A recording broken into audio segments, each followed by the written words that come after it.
Greetings, everyone. How's it going? I'll turn that music off. It is Swag Sunday on our Instagram because Mrs. Nerdrotic started that. She started it last week. So if you follow us on Instagram and follow the instructions, you can win stuff. And hail Mrs. Nerdrotic for setting that up and being the silent authority of Nerdrotic, and also the silent overseer of the Fandom Menace. She's got your back.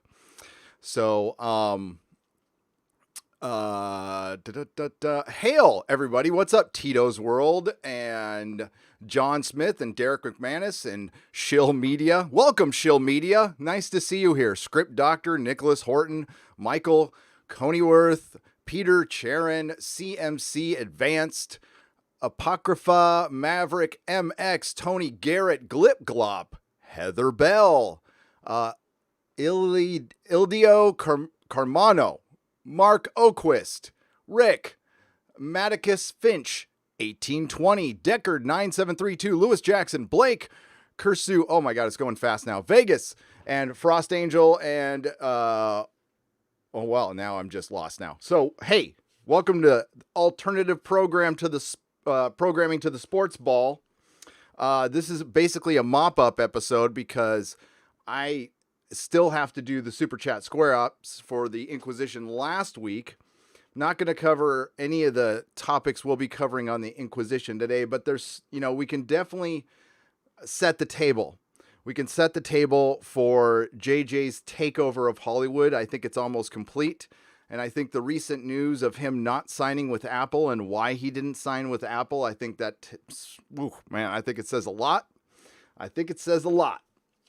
But I also got some letters I got to read as well. But we'll start up. Let's just get going to the Super Chat square. It's like a Q&A, and these are some very good questions. And I just had my point where I was caught up, and now it's gone. Here, let's go. Let's go back, and we'll start out with, I remember the last one was Armchair Warlord shouting out his book. There it is. And then, okay, Steve O. for $9.99 asked, hail, Gary and Doomcock. Rotten Tomatoes has been valuable in at least one way by showing unwittingly the extreme bias of the critics and how far away they are from actual fans.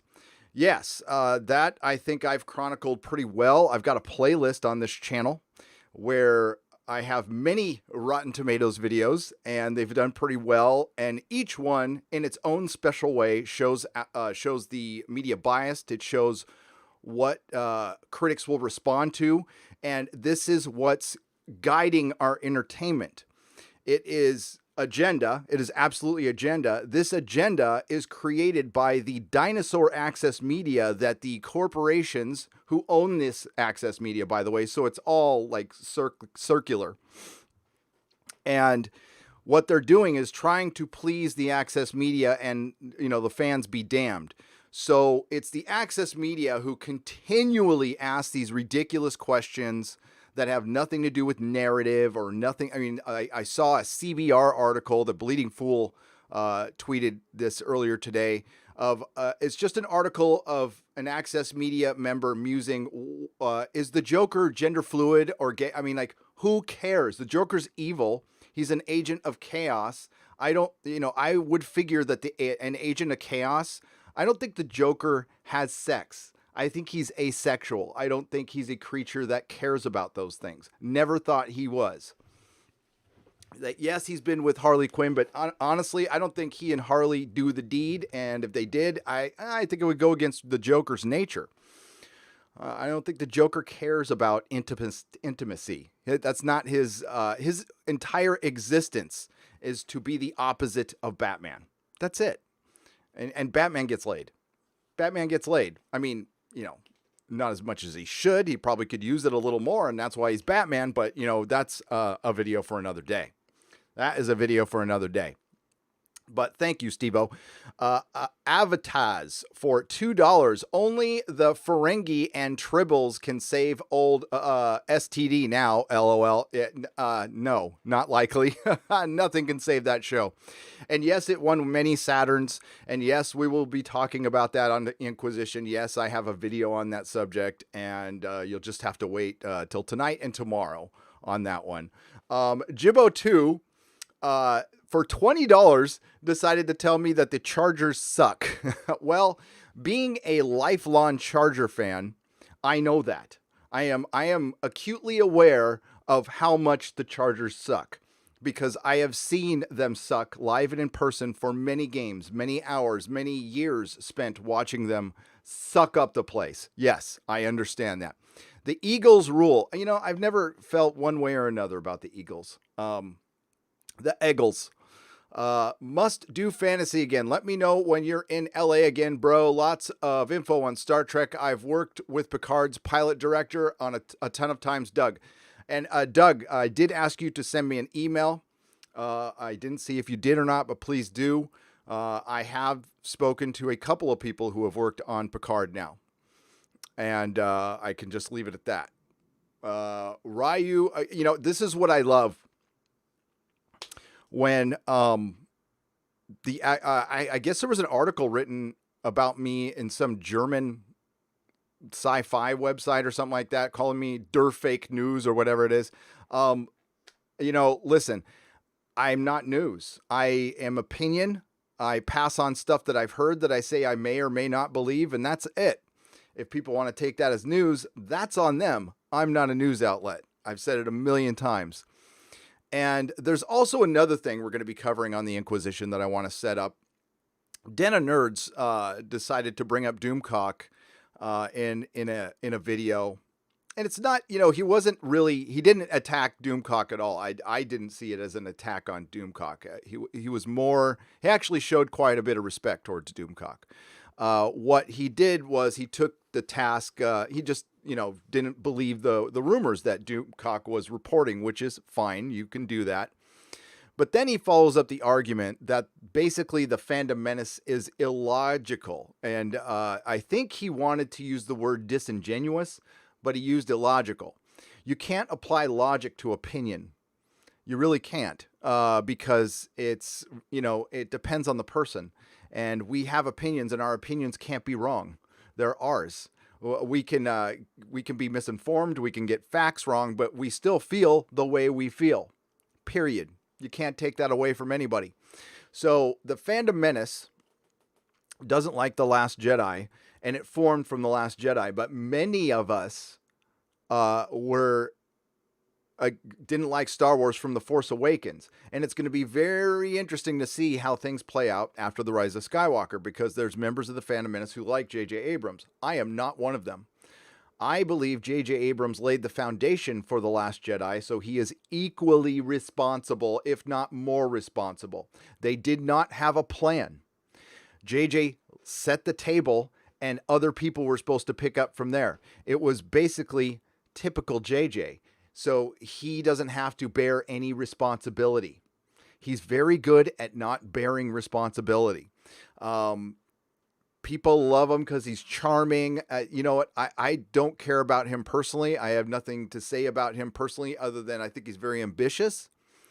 And I just don't think he's talented enough to take on stuff that's created by other and more talented men and women. And that's it.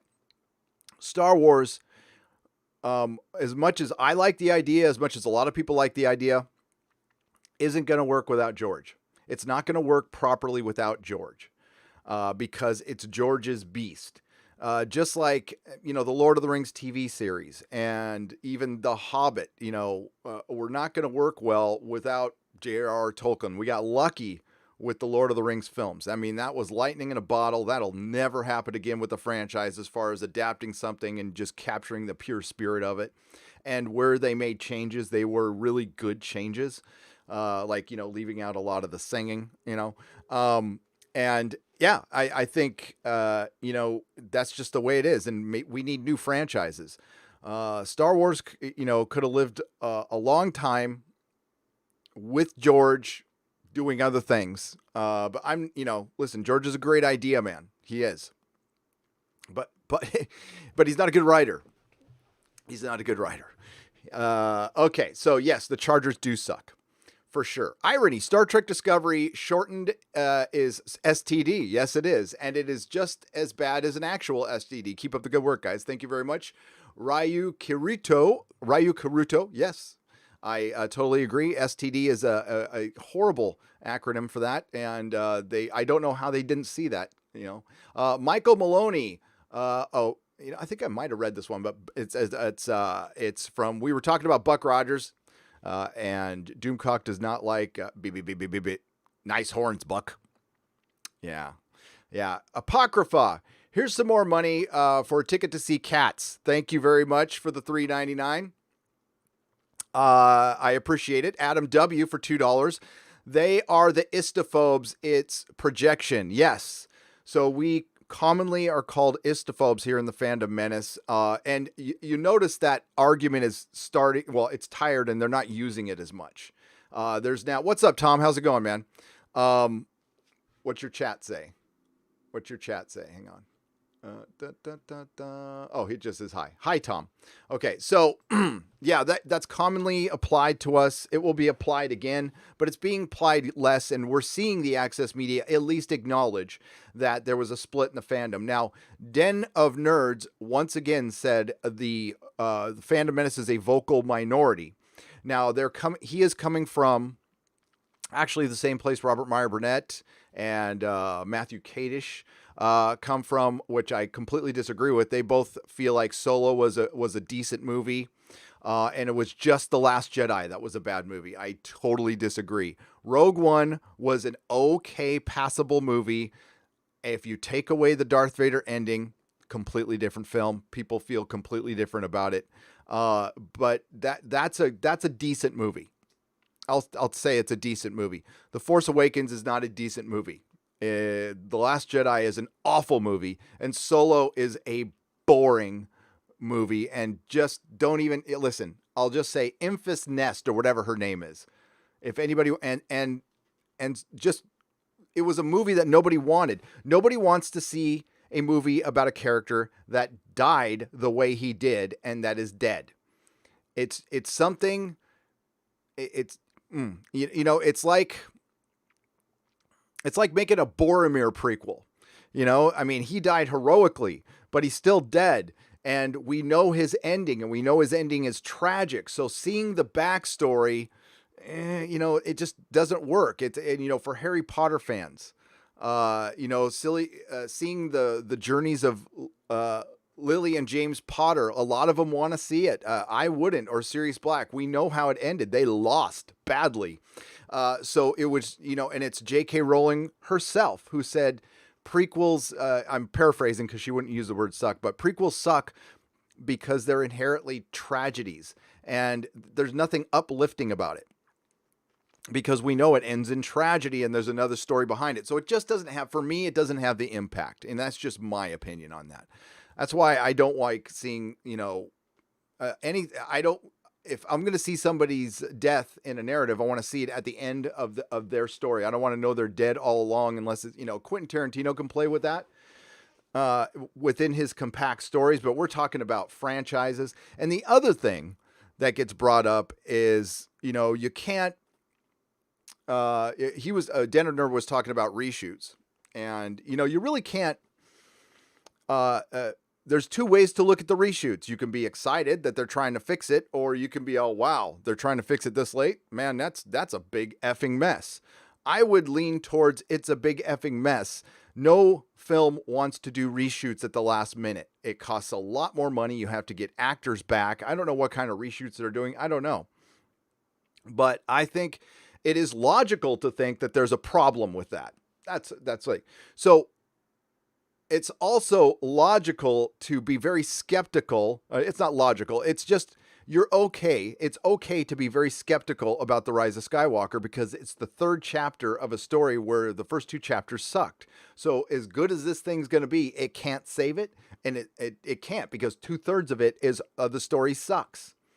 even if it's the greatest thing since sliced bread. And, that remains to be seen. I don't know. We've had a lot of experience with JJ Abrams.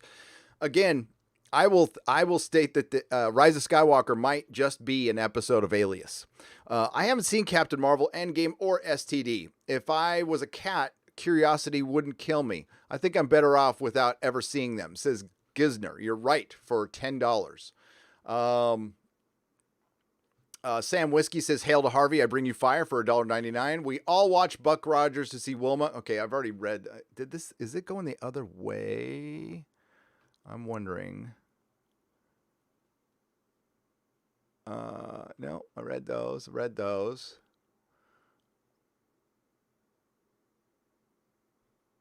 Jaybird 3 for $50. I'll probably disagree with Mosley on many things, Walter Mosley, but I think his op-ed's great. It's a reminder that totalitarianism is not exclusive to the left or the right. It can rise from either side. Right now, it's the SJW left. 100% agree. And again, thank you for the $50. Jesus. Star Trek was killed by STD while Star Wars was killed by a rodent infestation. Yes. Yes, Scott Williams for $5. Hashtag free Harvey Cthulhu TM for $2, says John Maciel. For $5, I'd like to thank you both for helping me reach monetization, says the Rookie Critic for $5. Well, you are quite welcome, Rook. You had everything to do with that, buddy.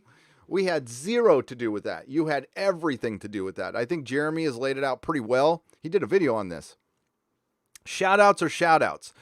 I've gotten many from a lot of people, and I'm very grateful for that, and it's helped me get subs. But listen, you got to keep them. We can help get some people to the door. You got to get them walking through the door and staying, having a seat at the house, drinking some of your coffee.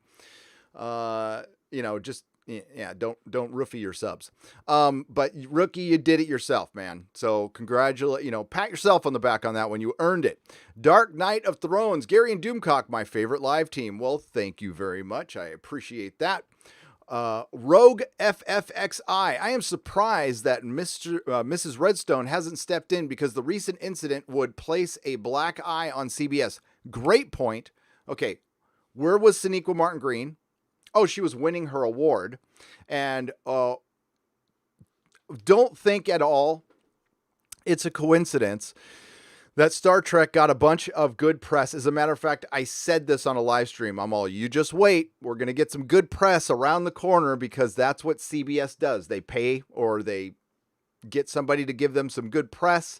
And we forget all about Walter Mosley leaving being a complete betrayal to the Starfleet, Star Trek, Gene Roddenberry ideal.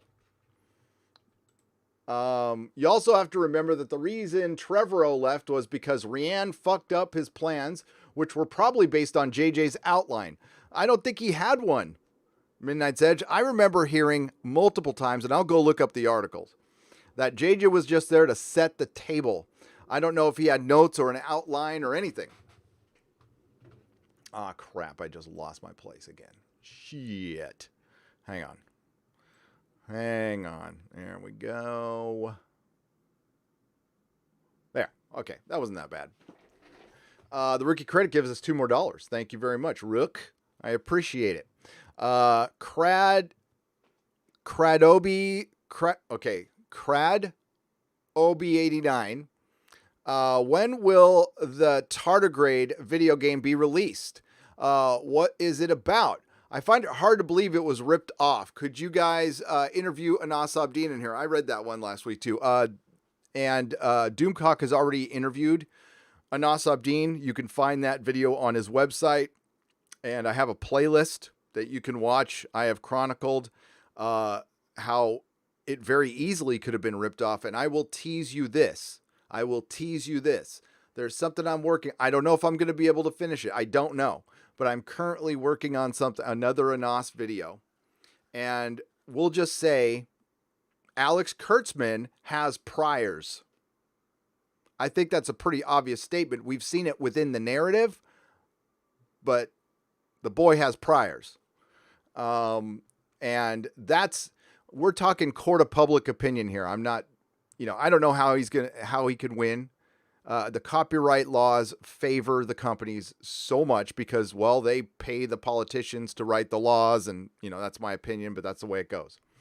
The U.S. animation industry is pretty crappy right now. Everything is aping off the SJW, Tumblrista, Cringe Fest, Steven Universe. Nothing original. It is. And God, I wish that would end. Silhouetted animator. I wish it would end. And Star Trek copying Rick and Morty. Again, that's out. I mean, that tells you where the franchise is. When it has to copy a cartoon that, quite frankly, peaked a couple of, I mean, it's got its fans. It'll always be popular, blah, blah, blah. But let's just say, the Szechuan sauce was their peak. And I don't know what market they're trying to get. Are they trying to get Rick and Morty fans to watch Star Trek? Well, I'm guessing a lot of Rick and Morty fans already watch Star Trek. So you're going to get new fans from Rick and Morty. Star Trek needs Rick and Morty to bring people in. It's going to be part of my video tomorrow. Something very interesting was said by somebody in power at CBS a couple days ago. That and something even more interesting wasn't said. Captain Spire for $10. CBS will never know the amazing door they would open contacting us and saying, hey, we have an idea for a Star Trek show and we'd like to see your idea. Fan collaborations and guiding new franchises. The reason that doesn't happen with Alex Kurtzman, in my opinion, is the lack of talent in the room. And I think the Walter Mosley situation really exposed that when you do bring somebody in who's got some chops and knows what the hell they're doing, they either have to toe the line and live in that surveillance state, in constant fear that some person with a lot less talent, who's very insecure, will abuse the HR to get rid of their competition. If people don't think that happens daily in LA and Hollywood, well, I mean, you've got to know. I mean, then you're not paying attention. Joel Tamburo, Sharknado was written better than STD. Agreed. All right. What do you think? What do you think of the news that Marvel is going to try out the manga? Says Nina Fabiano for $10. They've tried it in the past and it failed. And if they try it now, it could work. But the only way it'll work, Nina, is if they fire everybody and just hire a bunch of artists from Japan. I mean, you honestly need to go over there and just outsource the work to them, and it might be able to work. But you fire everybody. CB Cebulski, on down. Get rid of all of them and outsource it. And I could totally see that happening. As a matter of fact, I think that's what might happen with floppy comic books and graphic novels, that they will contract, outsource. They contract already, but as far as having employees in-house, I don't know. Honestly, it was Mike S. Miller who was on the live stream, and the other independents out there who are making their own stuff. I could see them getting contracted out eventually someday. Because they're so entrenched in their politics, they'd rather eat off their own members than do that. So no, that'll never happen. It'll just die. I think they need to try something, Nina. So I think it's worth trying again. It failed miserably back in 2008. I was there. I watched it. Tsunami. We got the Runaways out of it, but while I like that comic book, I hate the TV show. Jed Bill 797, $5. Hail Doomcock and Nerdrotic. We must all stand together and tell Disney we don't like their Star Wars crappy movie. We do not like Disney Star Wars. Nope. I put up a tweet. I saw a Tron action figure. It was fucking awesome. It was awesome. And I'm not going to give Disney a penny of my money. Hell no. I would have loved to have bought it though. Lady Mist asks the question for $2. What exactly is woke? Well, I think it means a lot of things to a lot of people. But when I say it, I'll speak for myself. Woke is a superficial brand of virtue signaling politics that is meant to bring attention to the individual rather than to actually push forward any movement. It's meant to undercut and destroy entertainment as a whole. I think it's part of a much bigger effort to politicize everything to move us to one side of the aisle. And fortunately for most people, the people who are this superficial woke are so goddamn annoying that that'll keep it from happening, which I'm very grateful for. It's also the fact that we're more connected than ever, and there's a lot of lonely, insecure people who like the dopamine rush of, just a tweet. And honestly, that's one of the problems with the access media. The access media is struggling to survive. It's struggling for attention. It's competing directly with YouTubers. We are destroying them. I mean, it's not even close. I hate Social Blade. Okay, I freaking hate it because it gives you a round number of what I make on my YouTube channel, which is honestly nobody's business, but it's there. So there, and there's not much I can do about that. But if you go look at the Social Blade of your average YouTuber with over 60,000 subs, they are making a hell of a lot more than anybody working in entertainment access media on average, especially the ones who, just are paid for their, they're basically bloggers and they're paid for their piece. They're paid by the word. And they are the ones causing all this. Again, I'll go back to somebody speculating over Joker's fracking gender fluidity, and to invoke Tom. Don't forget to change your. Was it Tom or who? Somebody said it. Maybe it was somebody in my chat. Don't forget to change your gender fluid every 3,000 miles. So they're asking these ridiculous questions to get attention, and honestly, they rely on us. I think a lot of them write articles so we'll make videos to get them clicks. It's a symbiotic relationship, maybe. And there's some truth to that. But that's what's causing a lot of this. And what's happening is the companies are still paying attention to the dinosaur media. So they're making their content for them and not for us. That's it. So woke it's fake. It's bullshit. None of these people really care about your cause. They just want to look like they care about your cause. But it's a good question to ask, Lady Mist, because it means different things to different people, but that's what it means to me. I'm not a fan of superficial politics. I'm not a fan of alienating large portions of people, especially when it's under the guise of inclusivity. I think there's something like really dastardly about that. I don't know. I got a gut feel. When I started seeing it happen, and I didn't speak up at first, I just knew it was wrong in my gut. I saw it more and more. I saw it creeping in comics years ago. And, honestly, I tried to ignore it because I was trying to make my living off those things. But it was concerning me more and more. And, oh, my God, am I glad I sold my shop in 2013. Trooper Bears FN 2525. Hail. May the outer space jungle women smile upon you. We've seen the last of Orion women for a bit. Voyage home was great, by the way. Hashtag free Harvey Cthulhu TM. I love Voyage. I love the Voyage home. I did. Graham Fan 20 for $5. I recently found myself watching my Muppet Show DVDs. Have you ever seen the Muppet Show? And what are your thoughts on it? I grew up on it and I loved it. By the way, there's a lot of people out there watching who have not subscribed. I would like to humbly ask you to please consider subscribing if you like what I do. YouTube is not recommending our videos as much as they were before. There was a big change in the algorithm a couple months ago due to a single incident, and it's affected a lot of YouTubers, particularly here in the Fandom Menace. So if you could like and share the videos as much as possible, we would greatly appreciate it. Thank you very much. Gary, did you receive my email? Hope you respond. Butthurt Entertainment. Yes, I will respond eventually. Mazamonte for £5. You must continue speaking out Historians will use YouTube clip. You must continue speaking out. Historians will use YouTube clips to illustrate the sane voices in the era.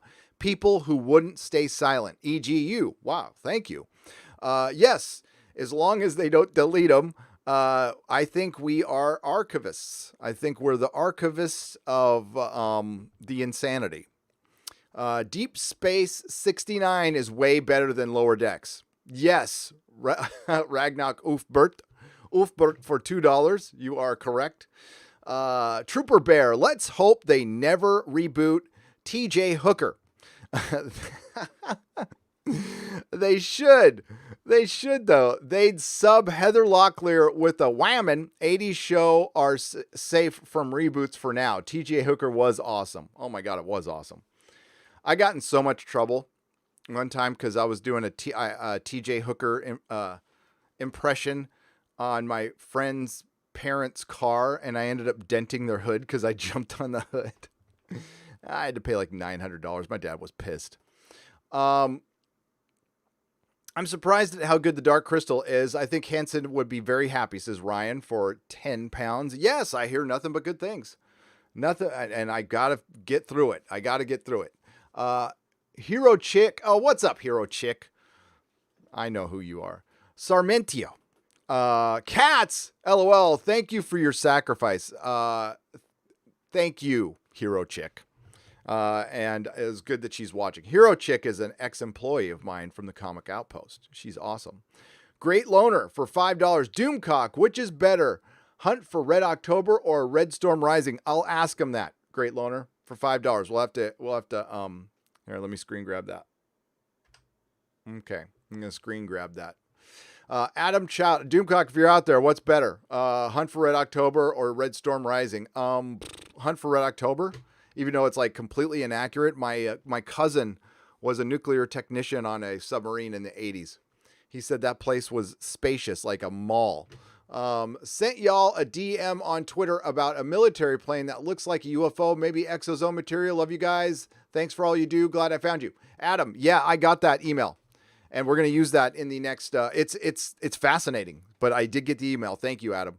Kaz Walker for 5 Canadian pesos. Final Space is pretty good cartoon and worth checking out. I've heard that from many people.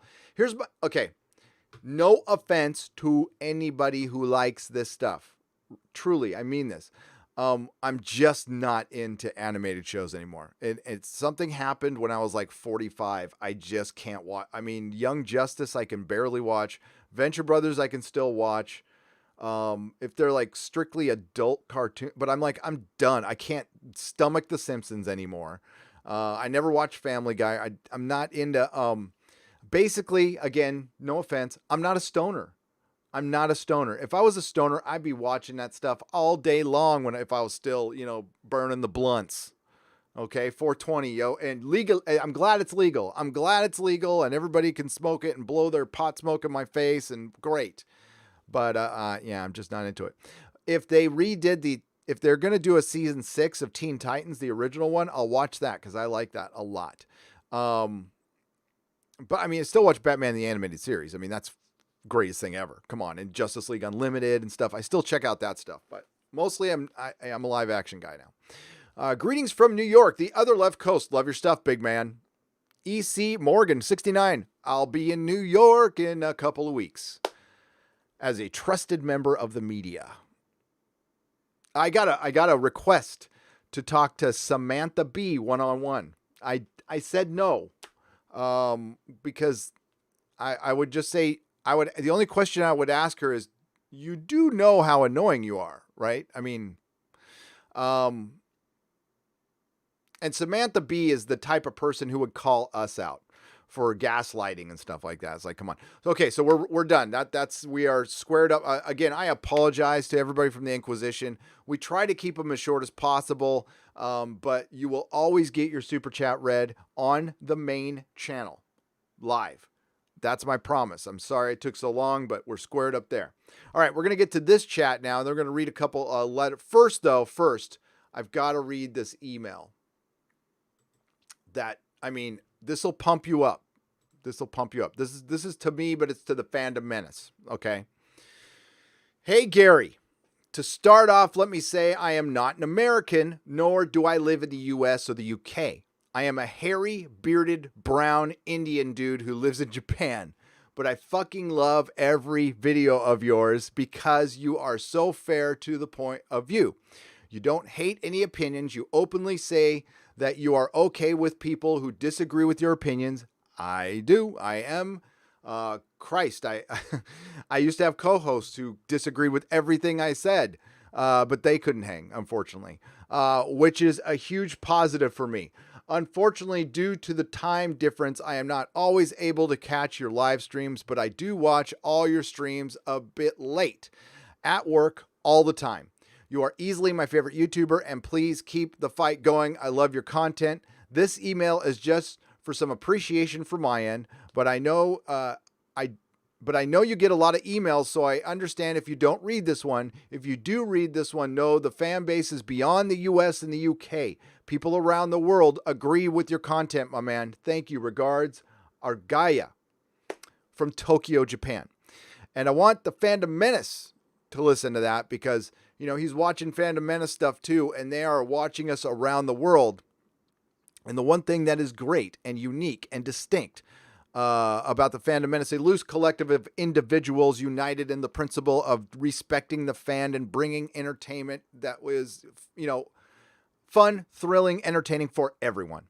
That we need to continue to, disagree.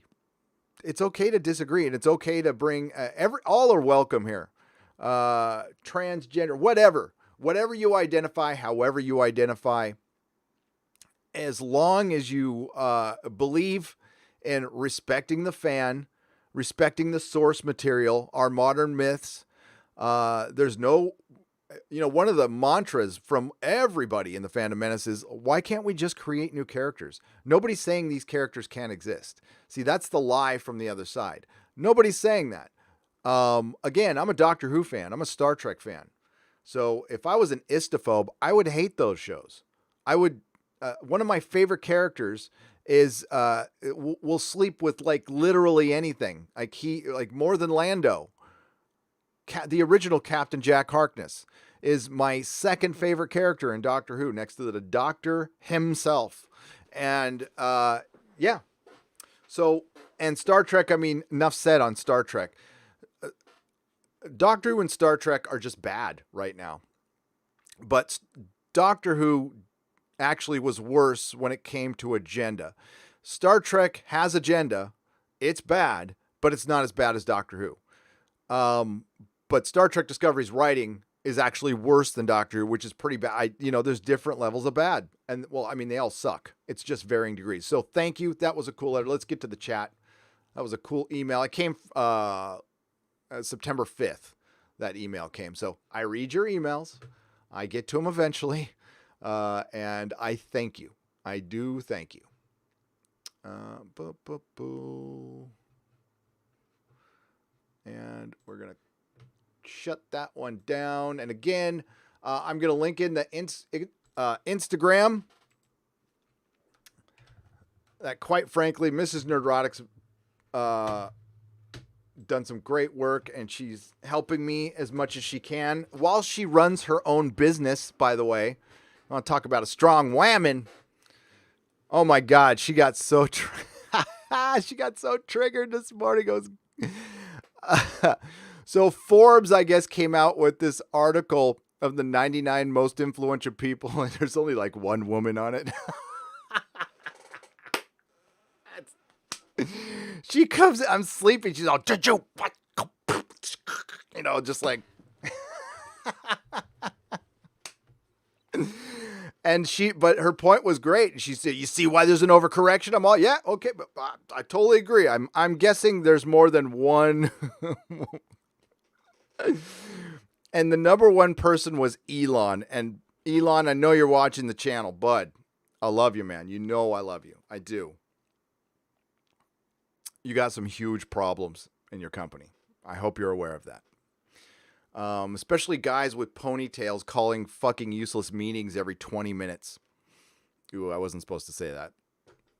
Shh. I have a prejudice against white dudes with ponytails in their 40s. Okay, I do. I'm a bad person. Mike S. Miller, get rid of your ponytail. He's not in his 40s though, is he? Yeah, I know. Mike S. Miller's fine, but no, this is douchey freaking surfers from Northern California. Hail, Mrs. Nerdrotic, a very beautiful woman. She is. She's a very beautiful and strong woman. Yeah, Elon Musk was the number one most innovative. Yeah, he's innovative. I mean, like there's some really innovative stuff at that company. It also runs like a typical U.S.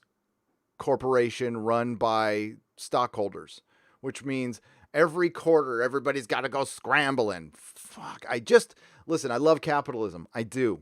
I'm a big fan, big fan. But I'm more of an entrepreneurial capitalism, small business. I mean, big businesses need to exist. They create jobs. There's a lot of people feeding their kids on that stuff. That's great. It should exist. I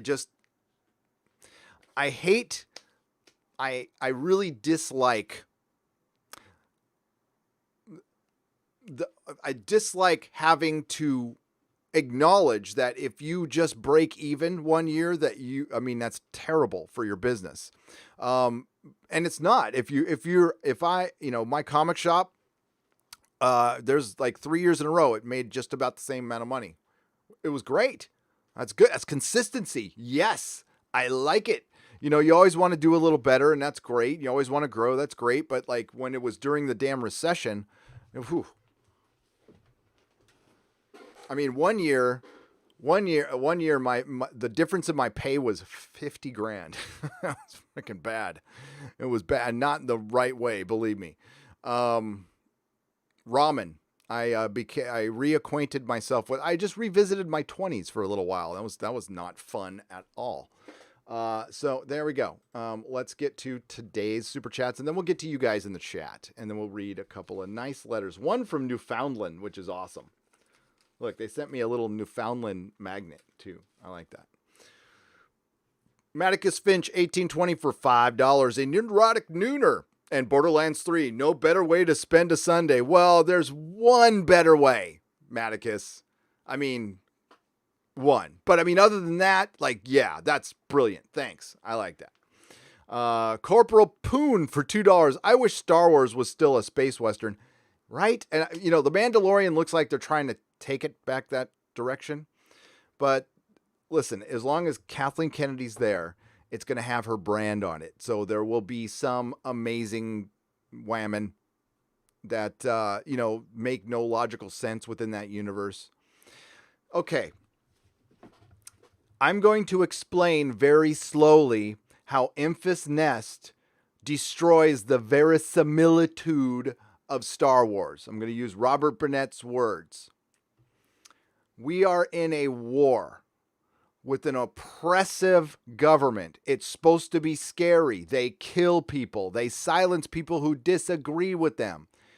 And while there have certainly been, especially in the French Resistance, young women who fight, absolutely, in World War II, those young women mostly died horribly, though. Died horribly because war is hell.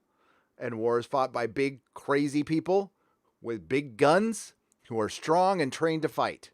And if you're just a little revolutionary, no matter how, listen, there's always an outlier, but generally, they're actually going to do a Doctor Who episode on one, which I don't want to see because it ends horribly for this poor woman who was absolutely brave and a hero in every sense of the word and met a horrible end for a great cause. But Enfys Nest being able to survive for 1 second, unless she's wearing Tony Stark armor, which she wasn't, it was just battle armor, it takes me right out of it. We get a little model at the end. It's just like 105-pound models, male or female, kicking a bunch of people's asses.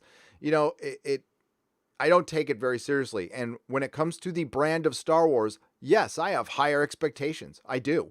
It's effing Star Wars. It's the number one brand. To come out with a meh, okay, oh, silly Billy, we're going to do cartoony stuff now and not have any stakes. Well, that's effing Disney.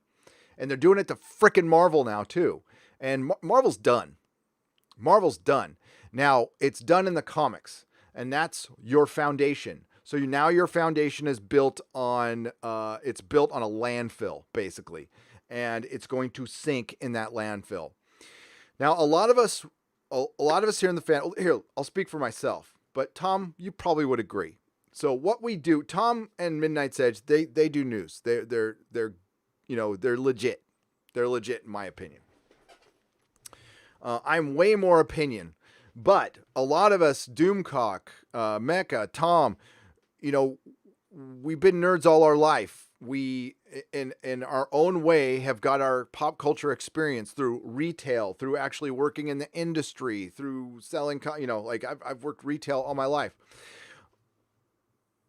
When I saw Matthew Kadish was on a live stream, he likes to bring up the bottom line a lot, and he's absolutely right that's all Hollywood looks at. I understand that. I've understand that from the get-go. What you got to understand is my perspective is, and this is something I always had a problem with at the comic shop. I'm always looking ahead. I'm always trying to look ahead. So there's a thing in retail called a lost sale. I haven't heard anybody bring this up in the Fandom Menace. So it's something it's mainly in auto retail, but, I did it at the comic store too. And you have to define a lost sale, and you have to prevent them. It's impossible to completely prevent them, but once you identify what a lost sale is, you want to prevent that. The Fandom Menace is a hell of a lot of lost sales. It is people who you have. So what defines a lost sale is there's people who are never going to buy anything. That's not a lost sale. And I could go down the list, but I won't. I might do it.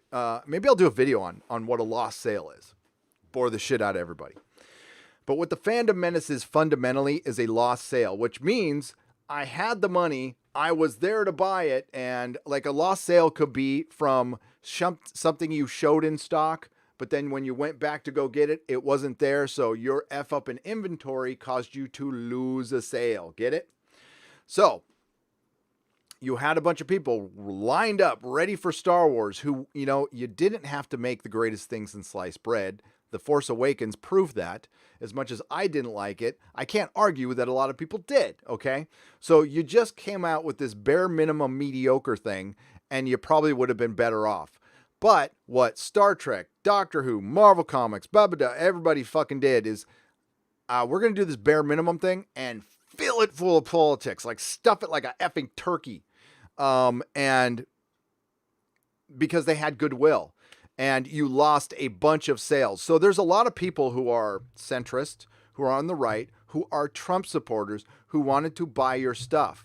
So when you come out, and when you hire a bunch of people who are vocally against Trump supporters or anybody on the right or centrist, when you put those people's politics in the art, you are alienating your fan base who was willing to give you money, had the money out, and you slapped it away. Lost sale. So lots of lost sales. That's what the Fandom Menace is. And that's what I talk about. I talk about the 2 years from now. I love to bring up, I'm sorry, I'm going to bore you with this analogy again, but somebody sent me a bunch of cassettes, and I'm going to read the letter. This one, like, when I saw this, I felt something in my gut, but like something good. I remember buying this the day it came out. That's awesome. And putting it in my little tape player, my boombox, and going to school. The one day I went to school and playing this thing at lunch and smoking cigarettes. So Metallica was a very popular band, and they were popular because they were like a band of the people. They didn't do videos. They were really hardcore. Back then, you didn't sell out. You, at least in my circles, in the punk rock, hardcore metal scene, you didn't sign big record contracts and go on tour and put on spandex. That was you were considered a sellout. Now that changed over time, but in the mid 80s, early 80s, mid 80s, Metallica was a band of the people. They didn't do fracking videos. So they came out with And Justice for All. Cliff Burton died, unfortunately, and the band fundamentally changed. Cliff Burton, one of the greatest metal bass players of all time, and all the heart and soul of Metallica, died very young, unfortunately, in a bus accident. So they bring in Jason Newsted, who sucked at bass. He was just sucked. He was not good. But Metallica was also pretty hard on the kid too. So they come out with And Justice for All, and I liked it. I actually liked the album. Garage Days, And Justice for All, I liked it. But they did a video, and I was like, all right, it's okay, but just don't do it again.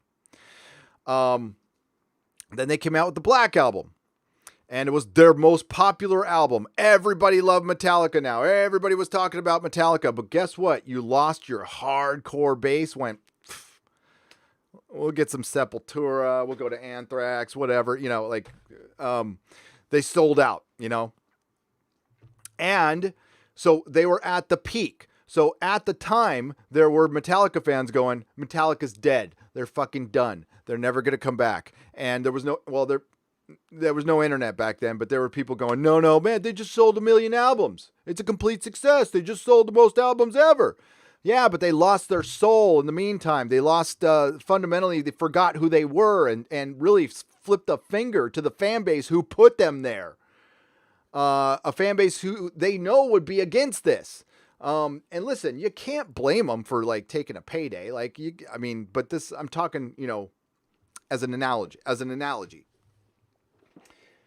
And after that, we got Load. They cut their hair and I still sold a bunch of albums, but they were no longer important. They were no longer relevant. They were no longer the Metallica that was groundbreaking and was the biggest. And for a little while, they were the biggest band in the world, a metal band, a speed metal band.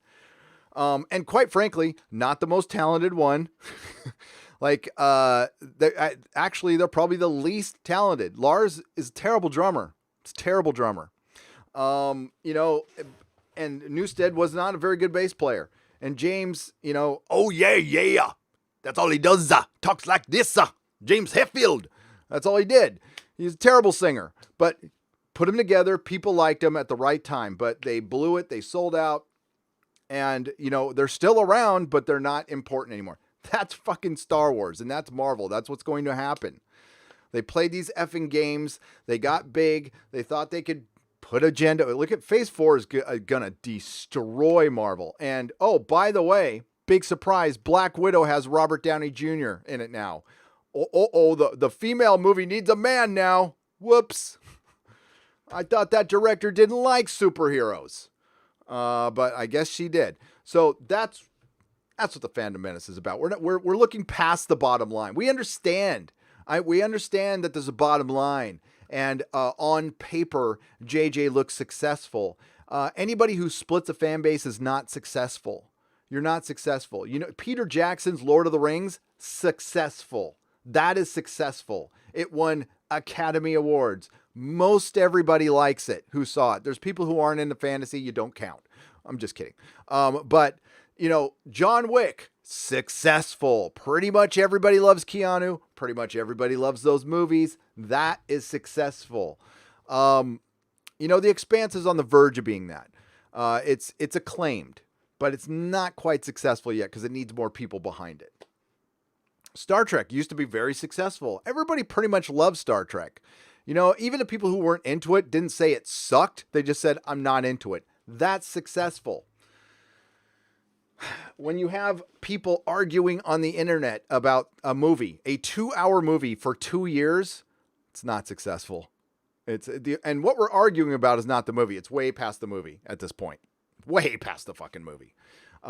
It's creatives and what they've, and this new era. You know what sucks? James Gunn. If he would have kept his goddamn trap shut about politics, because if you just watched, and listen, his jokes were sick, fine. But if you just watched his interaction with fans about Guardians of the Galaxy content, he was pretty good with fans. If he would have shut his trap about politics, he would be the most popular guy right now. He would. So that's, a great Tom Constantino, Seth MacFarlane. I know Seth talks about politics. I understand that. But Tom Constantino, look at his interaction with fans on Twitter. Follow that guy. And he's from the Orville. That is a great example of a creative mixing up with people on Twitter, having a good time, having fun, not being insulting, not getting butt hurt. Yeah, that's a good example. Rob's for Australian $2.99. Hey, Gary, what is your favorite Oingo Boingo? Oh, that's a great question. What are my favorite Oingo Boingo songs? They're mostly off of, okay, so Only a Lag Capitalism is my favorite Oingo Boingo song. Capitalism. Goodbye, Goodbye is my second favorite one off the Fast Times at Ridgemont High soundtrack.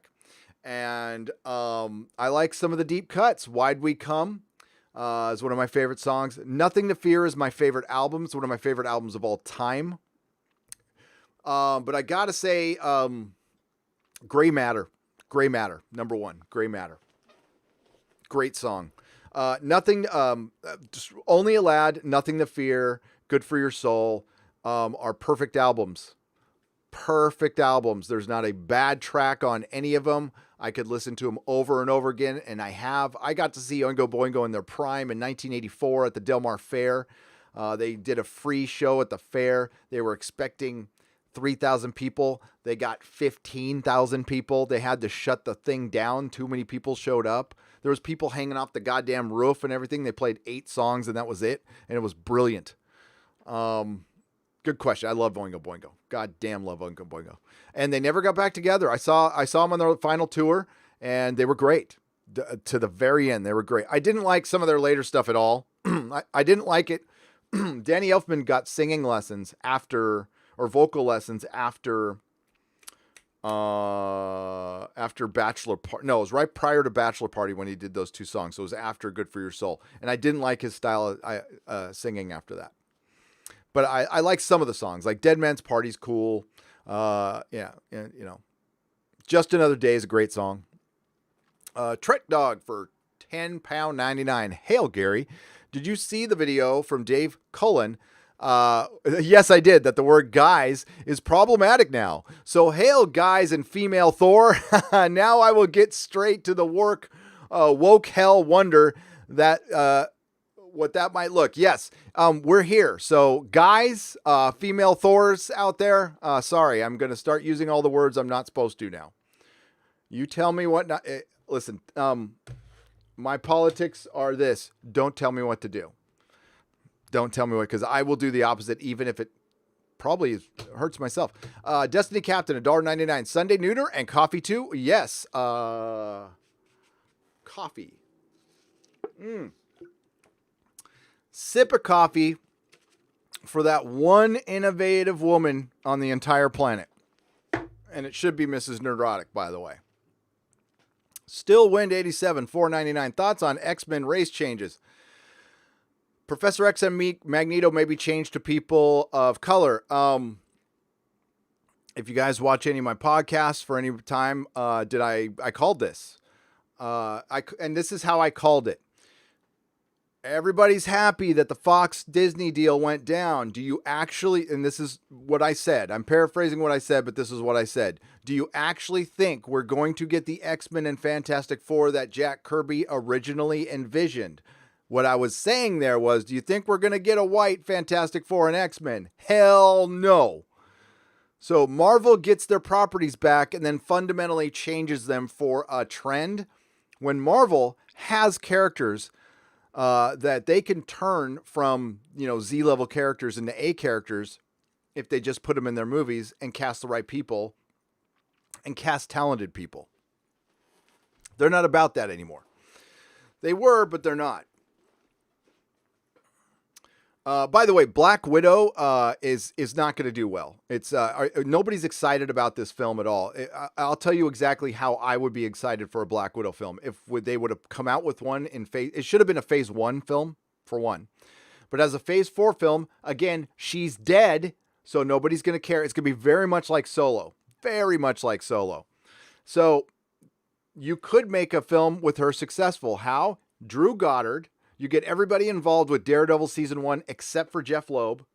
and you get Vincent D'Onofrio to play the Kingpin, and you bring him in, and then no other superheroes. Black Widow, maybe you have Daredevil. You introduce Daredevil in it, have him get injured, and she's got to go and take care of Hell's Kitchen or something like that. That way you can introduce Daredevil and give her her own damn movie and something that she can handle on her power set. Her power set is nothing. So honestly, Taskmaster would kind of beat the shit out of her. Now the comic book one would hold her own, but this isn't the comic book Black Widow we're talking about here. This is Scarlett Johansson, no powers, and she barely uses her little stinger bracelets. Which Black Widow used to use all the damn time. Or you could base something on Frank Miller's Black Widow from Daredevil, which is pretty much the reason she's still around as a character. And same with Punisher. And same with Bullseye. And same with Daredevil. But yeah, if you do a street level, rated R, violent as hell, spy movie, I'm there. I'll love it. PG-13, jokey, no stakes, Disney, Black Widow. Listen, she's not even going to be sexy in it, okay? She's going to have like this big armor thing over her boobs like they did in Avengers Endgame. They were You're trying to unsexy Scarlett Johansson. This is the world we live in. Oh, God, I hate these times so much. Yes, I want to see Scarlett Johansson's cleavage. I mean, she's a decent actress and everything, but Black Widow's hot. She's supposed to be hot, and she uses it because she's the Black Widow. Never mind. They're going to have Rachel Weisz in it, too, and they're probably going to have her looking like a dude or something. I don't know. God damn it. Sam Whiskey for $4.99. Hey, Gary, before you go, Star Trek The Motion Picture again, check out Space 1999's Voyager Return Episode 6, Season 1. Okay. If I have time, Sam, I'll try. But thank you. Hopefully the motion picture comes out this week, right? I think. A prequel about a dead character is like going to a funeral. You get home from the funeral and get a call to come back and hear some more eulogies. No thanks. Michael Deich for $5. Said it better than I could. That's absolutely it. The whole time, you know what? I said this prior to Solo, and I thought this when I was in Solo. All I kept seeing was that stupid look on Harrison Ford's face when he gets gutted by a lightsaber from Ben Solo. I couldn't get that image out of my head. It ruined my favorite character forever. And then they topped it. They actually topped it the next movie. I can't imagine what they're going to do to Leia. Or Chewbacca, or poor Lando. Nicholas Horton for £5. Ghostbusters 2020. A small article was released recently about the first synopsis for the new sequel, and it'll tie in to the first movie. And we still don't know if we got Bill Murray. I got a message for Bill Murray. Screw you, buddy. You could have come back when Harold Ramis was alive. You dicked around then. You're dicking around now. And by all accounts, the guy's like not the nicest guy in the world. I love Bill Murray, but they could have done this a lot sooner when Harold Ramis was around. It's just not going to be the same. They're freaking old as hell, and there's no Harold Ramis. But I mean, listen, if they just make a movie that's not woke, yay, thank you. I will praise Sony and Tom Rothman if they freaking pull us out of this. If they're the people, if Amy Pascal and Tom Rothman are the people who pull us out of woke Hollywood, gods be praised. Stillwind 87. Do you think we will get an Orville-type movie or series similar to Star Wars, maybe from former Lucasfilm folks? Now's the time. You hear that, creatives? Now is the time. I think it would be great. I think there would be a lot to make fun of. There's a lot of good comedy there. As a big Rick and Morty fan, I feel it should not be mixed with Star Trek, period. Rick and Morty sucks in comparison. P.S. Changing my Rick and Morty chat name for you. Oh, you don't have to. I don't hate Rick and Morty. I'm just not into it. That's all. I've actually sat down and watched episodes and laughed. I saw the Pickle Rick one. That was pretty funny. I'm just not in. I mean, I don't have anything bad to say about something I'm not into that's not for me. I can understand that. It's like, I understand why people like this. It's just not for me. But then Star Trek Discovery's bad. It's not a simply not for me. No, it's bad. It's bad. And there's people who disagree with me on absolutely everything except for that. And there's a lot of that. So that should tell you something. So are you saying we're close to what China did during the Cultural Revolution, 66, 76? Scholars forced to Japan to see U.S. films that were purged? I don't know if I'm saying that. I don't know what that is. I can't say I'm saying it if I don't know what it is. So you're saying we're close to what China did to their Cultural Revolution, 66, 76? Scholars forced to Japan to see U.S. films that were purged. Oh, so they had to go to Japan to see our films that were purged. We're going to start purging our own stuff. Caesarean JPN for $5. Thank you. We're going to, believe me, once the digital era is full, there's no physical media anywhere for sale, or it's not prevalent here in the States. Physical media will be for sale around the world for a long time. DVDs still sell very well in other parts of the world. They will start digitally removing racist comments, problematic language. I could see them digitally removing sexism from Star Trek and Doctor Who. Certainly. They removed the guns from E.T. And that was a long time ago. And they removed the crows from some Disney movie. And Apocrypha for $4.99 from someone who aspires to be a comics writer and penciler. Where can I publish works now? The mainstream publishers are on the cusps of death. Do your own stuff. You got to make your own work. You want to get a platform on YouTube. You really want to talk to Comicsgate people on that one. That's what I would recommend you do. Reach out to like a John Malin. EVS is a busy guy. Not saying John Malin isn't. John Malin just had a very successful campaign. Mike S. Miller. Reach out to these people. Go in their chats. Be genuine. Okay. You don't want to use anybody, but if you want to like get in there and learn, that's where you would learn to crowdfund and make your own stuff right now. Because as far as publishers are concerned, the only one that I think is worth a damn right now is Alterna. So Peter Samedi, reach out to Peter Samedi. But make your own stuff right now, because for one, they can't pay you. Like, even if you got a job at Marvel, you'd have to work in New York for what, $30,000 a year? Shit. Hot dog vendors make more than that. It's like, that's why the art, that's why it sucks. They're top heavy with a bunch of political hacks. And then the other, the other is a bunch of basically interns.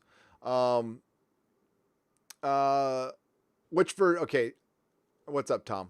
I'm just looking at Tom there. But yeah, Apocrypha, make your work, watch some of the Comicsgate people and learn from them, because they really are creating a new path, a new guy. Your boy Zach, Comics Matter with your boy Zach. I wish he'd change his channel name back. I really do. But follow some of them and see what they do with their comics. I mean, there's memeing and politics involved. You can actually just ignore that and just look at what they're doing with their books. And I think that's the pathway to the future of comic books. The other pathway that the industry wants is effing libraries. So government bailouts, basically. There's a huge divide in comic books right now. One that will not mend until it's done. Unfortunately, neither side is talking to each other anymore. And quite frankly, the people involved in the industry, I wouldn't want to talk to them either right now. I wouldn't want to do business with them. I have nothing right now. We're just at an impasse.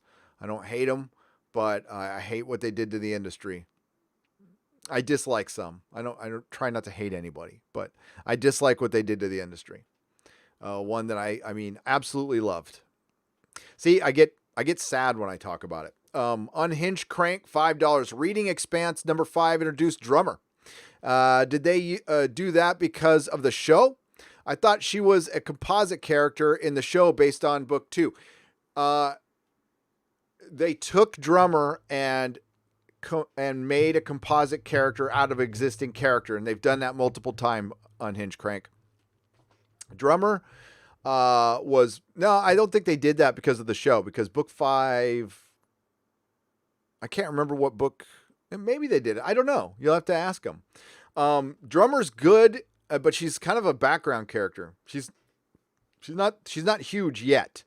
Book 5 is the last like solid book. Books 1 through 5 for The Expanse are just effing solid, through and through solid. Love them. It's book 6, 7, 8, book 6, 7, and 8. It's agenda and politics start coming in. They start making some really strange narrative choices, and I think it's based on the fact that they thought the show was going to get canceled, and then the show got re-upped, and they're like, oops! So, yeah, the show is going to have to leave the books, basically, after book 5. They're going to have to use the same framework, but they're going to have to completely change everything because they took a narrative choice in the books where it's fine somewhat. Tell you right now, there's a character called Michio Pa. I can't stand her. She's a total freaking Mary Sue bad guy SJW mess. And I skip the chapters when I reread it. But other than that, they're solid, man. The books are solid. And listen, they understood what they did with Michio Pa, so they handle it later. But there's a couple of books you got to sit through with Michio. She was in the 4th book or 3rd book. And she wasn't bad in the 3rd book, man. She gets 6 books. She's unreadable. It's unreadable. Bird of Prey 5 for $2. Samantha B. Unfunny Tosh.0. Yes. She's not funny. Did you see Orange Man? Orange Man did this thing. When I got home, Orange Man. You know, it's like, that's not comedy. It's called whining. I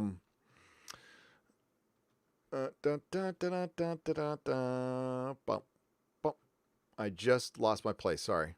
I'm doing lost my place mumbly music. Lady Miss for $2. Thank you for the in-depth explanation. Helped. Cool. I hope it did. I hope I made some sense there. Okay, what I will elaborate on that, Lady Miss. Woke doesn't necessarily mean left or progressive. Classic liberal, which is a term being thrown out a lot right now, is totally okay. Father Christopher Miller for $2. Thank you very much. That's, woke is just, it's an extreme version of fundamentalist partisan politics that's being, and it's very elitist, by the way, and it's being put in by very rich people trying to sound like they're down with the masses, basically doing it. So please don't come for me when the revolution comes. Original Star Wars fan for $5. Writing episode 7 reboot. Have to do it in a 9-minute fan film episodes. I need artists, models, ship painters, etc. OT style. Reading Thrawn now. Original Star Wars fan. It sounds like you need some help. Go on Reddit. Make a channel. Start making videos. Tell us what you're doing. Get a platform. But yeah, it sounds fun. Listen, I have the same view as George R. R. Martin does on fan fiction. I watch it. I love it. I don't read it though. I think you should do your own thing. Make your own characters. Because if you write a really good story, you can make your money off it. I think crowdfunding large portions of money to use somebody else's property, while it shows how much people actually care, it shows the health of a franchise. Like, Star Trek has a lot of people making fan films. But it's off the older stuff. I don't see a lot of Discovery fan films being made. Plus, I don't see it being talked about. Oh, by the way, did you guys watch the Saturn Awards on Watch Mojo? Last time I checked, it had 70,000 views, but I watched the live chat, which I wish I knew was up when they were winning the award. So when Star Trek Discovery won the Saturn, it got all of 2 people praising it. And then it got 3 people saying, it's not real Star Trek. And then the rest of the chat wasn't even talking about it. Didn't even care.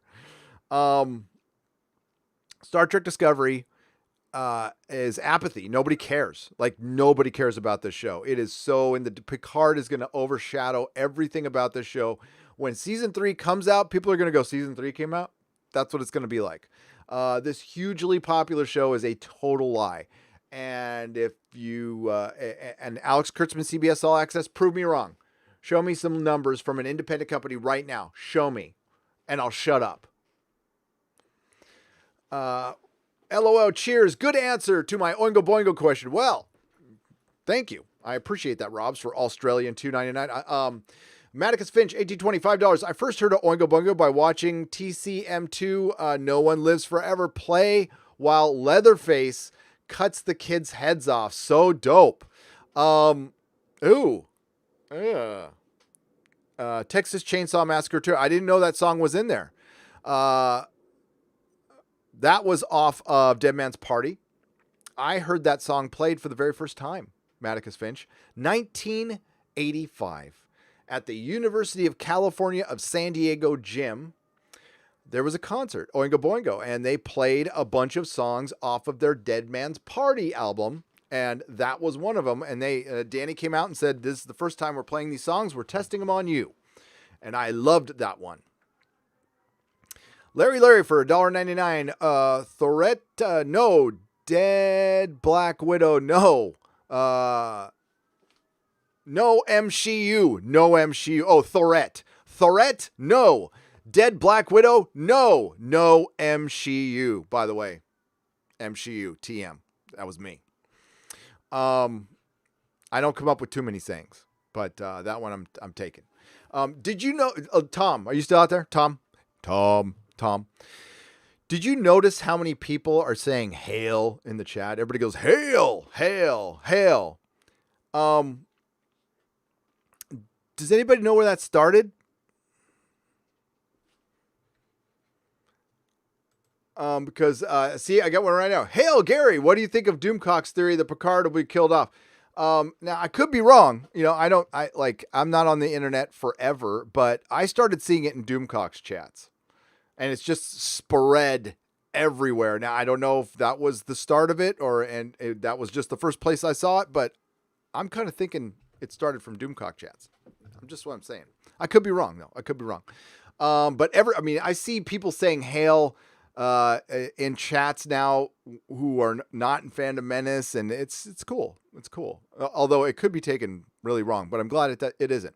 Original Star Wars fan, what do you feel makes the Star Wars feel? I feel it includes the film grain, model ships instead of CGI, touches of humor, but not too much, etc. Original trilogy feel? Yes. It's very much the 80s brand of Spielberg and Lucasfilm. If you can mirror that somehow, yeah, it's being all things. See, the reason Ghostbusters and Raiders of the Lost Ark were 2 very successful films is they crossed genres perfectly. So Ghostbusters, would you call it a comedy? Just simply a comedy? I know it's not just a comedy. It's got, some spooky moments, and it's a little bit adventure. It's way more than just a comedy. 48 Hours. It was kind of billed as a comedy. That's a straight up action movie. That is not a comedy in any way, shape, or form. It's a brilliant action movie. Beverly Hills Cop. Is that a comedy? No. So Raiders of the Lost Ark, it's scary, it's funny, it's got, those, when you cross genres perfectly, and that's a very 80s thing. They don't do that much anymore. That's the feel of Star Wars. Star Wars is the space Western that, is on the outskirts of everything. That's what I always liked about it. It was budget restrictions that kept them from going to Coruscant or something like that. I like that. I think every film should have a major budget restriction for the next 10 years and force people to be creative. Or maybe that's what the indie people do. But yeah, the Star Wars feel, I don't think you can repeat it anymore. You can try to imitate it, but it is very much of its time. It is. Mongoose McQueen for $2. Dan Aykroyd was on Rogan's show talking Ghostbusters and aliens. I need to watch that. I love Aykroyd. Cornelius Anderson for $5. First time super chat. Wow, thank you. As a black guy, I am so damn sick and tired of all the race changes. Like we're not good enough to have our own characters. Absolutely. I've been saying this from the start, and it's like Cornelius, I want to bang my head against the table. When, Doctor Who will bring up the example. Doctor Who being a woman is a sexist move. It's inherently sexist. You don't feel like a female could have her own character within that universe, and you don't want, and she could, and you can build her up from scratch if you actually show some commitment. Same thing with any look of any character. You bring in a new character and you show the commitment. Iron Man was a D-list character. Robert Downey Jr. comes in, turns Iron Man into an A-list character. You do the same thing. There's there's thousands of characters within the Marvel Universe that you can use right now. Blade was a nothing. And they brought him out and they made one of the best movies, one of the best Marvel movies. It's all a matter of what you put behind it. Captain Marvel could have worked. You bring in a charming actress, and instead of filling it full of agenda, honestly, James Gunn should have directed Captain Marvel. It probably would have been pretty good, but you can't have a dude directing women anymore. You can't have that. You can't have that. And maybe there is a woman who could direct as good as James Gunn did with Guardians of the Galaxy, but so thank you for the first time super chat, Cornelius. You are welcome here in the Fandom Menace. Thank you very much. And yeah, I'm sorry. I'm sorry that, Young Ripa said it best. It's table scraps. It's insulting. It's insulting. But they do that all the time, Cornelius. Robbie Rodriguez, the ghostwriter, is a Mexican American, and of course he works in a garage, and his brother has relations to gang members because all Mexican Americans work in garages, and their family members are affiliated with gangs. Like they aren't lawyers, or they don't manage an O'Reilly's or something. I mean, no, it's freaking garage. It's always garage. I even said O'Reilly's there, but you know what I mean. Some retail place. Mongoose McQueen, thank you for the super chat. Cornelius, thank you for the super chat. Drew McTeague for $10. What is my favorite dinosaur? I don't. I'm brain farting on the name now. I'll get back to you on that one. God, there's a thing that happens, Drew.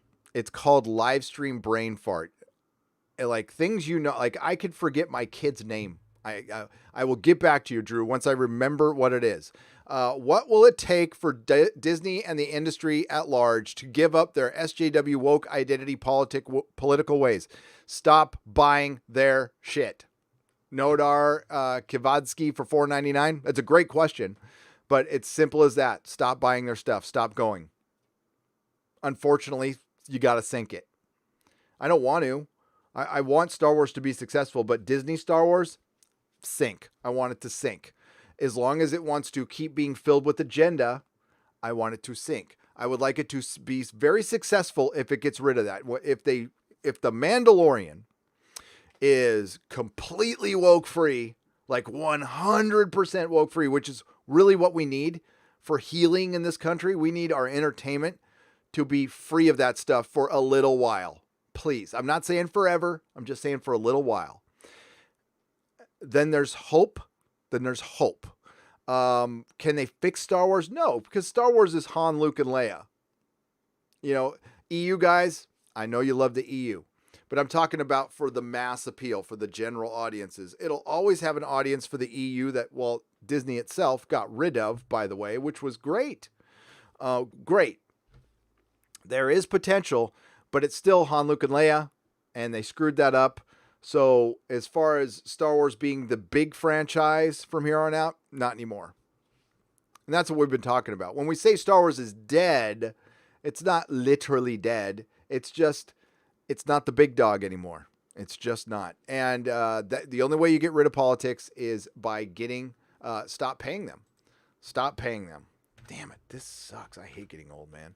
Oh, I'm sitting there going like, I'm looking at my kid. I'm all kid of my, like who you, I called him the dog the other day. It's getting bad.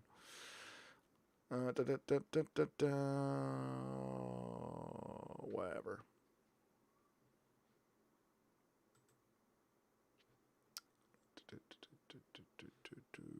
Oh, okay.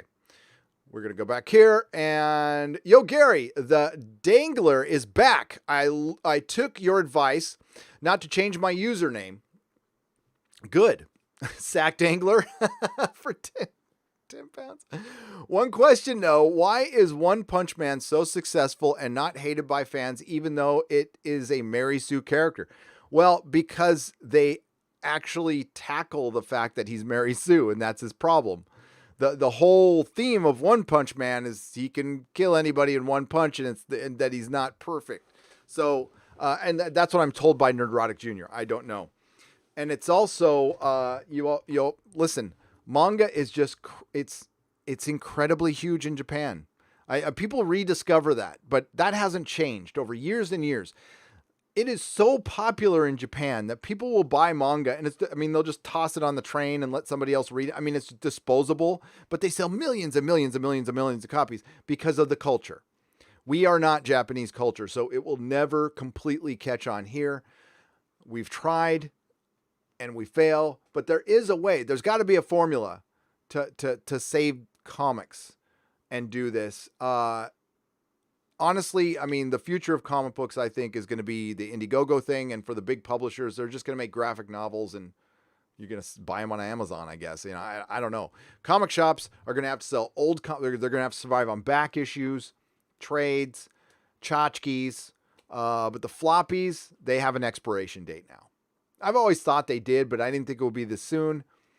And unfortunately, it is.